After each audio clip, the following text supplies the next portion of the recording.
My name is Murali Shanmugavelan. A couple of my partners from Bangladesh and I have set up a company called MApp-IT Limited. And what is MApp-IT, Murali?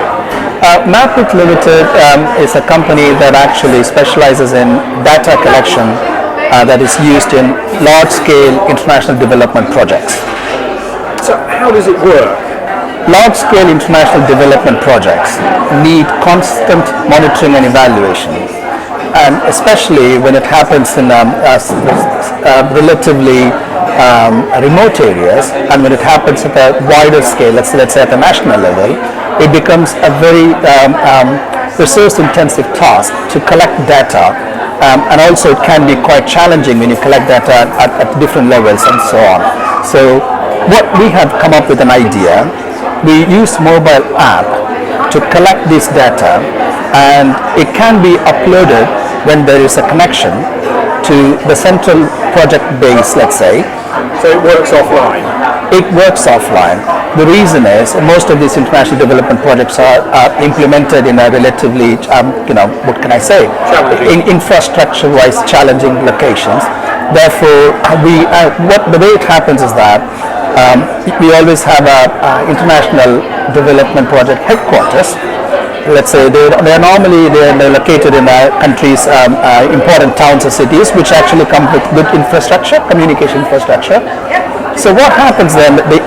We train project staff members at the headquarters to write these questionnaires, which can be uploaded on web-based platform. So we use open data questionnaires method. So it's all open source.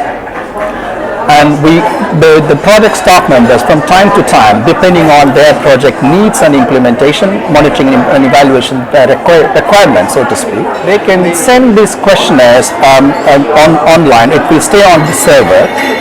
So what happens is that the mobile app from time to time, it can get uploaded. When there is a new questionnaire available on the server, the mobile app will get notification and they can collect and download this questionnaire. Once downloaded, the mobile app is perfectly normal to function offline, and they can go to the field site, and the app also has various facilities. It not only can collect text, numbers, but also multimedia. The reason is many of these large-scale projects need their assets to be verified to make sure the assets are in the right condition to deliver what they intended to deliver. So all this information can be collected offline. And when you say they need the assets to be verified, what does that actually mean? For example, in an agricultural project, let's say, if you're building, let's say, 30 greenhouses, and you'd like to make sure that the greenhouses are first of all built as promised, so there is an element of transparency and accountability that's actually being well audited through this app. The second thing is that if you're building a greenhouse, there must be some technical specifications. Let's say an irrigation channel needs to be half a meter width.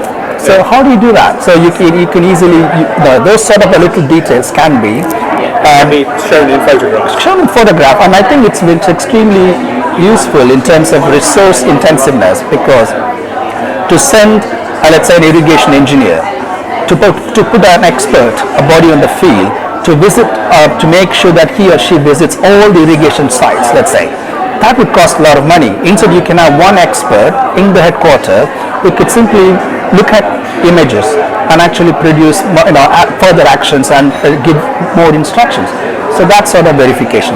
And the verification has time and date stamping? Yes, all these verifications, not only verifications, the entire questionnaire have been stamped in different ways. For example, they are time stamped so that we know exactly when the collector says that greenhouse was built, let's say in February 10th, it actually was built on February 10th. That's one thing.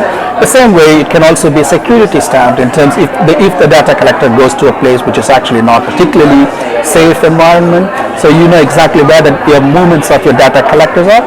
And thirdly, you can also track down how long does it take to fill a questionnaire. So you know exactly whether it can be backtracked to understand whether the data collector is actually finding it helpful or not difficult. So you can actually track back and modify your questionnaires based on the efficiency produced by these data collectors. And this app was developed for use in Afghanistan. Describe that briefly. At the moment, it's used in Afghanistan. The reason is that in Afghanistan, the Ministry of Agriculture is very keen to roll out agricultural extension services projects, and they are being currently implemented in relatively let's say, in a very fragile and security risk areas.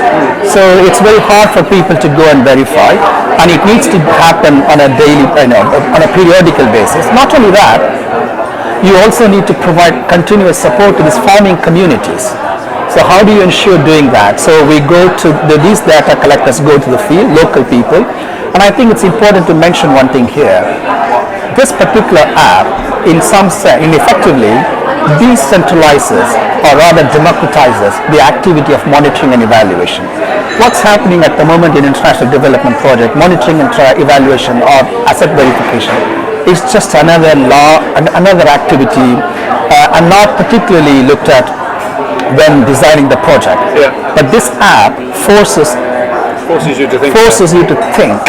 When actually implementing international development projects or any project, you need to think through, okay, how am I going to actually track down that this is actually going to work?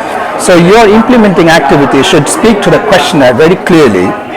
And also the second thing is that it's almost an unintended but a surprising result because of this particular tool is that when you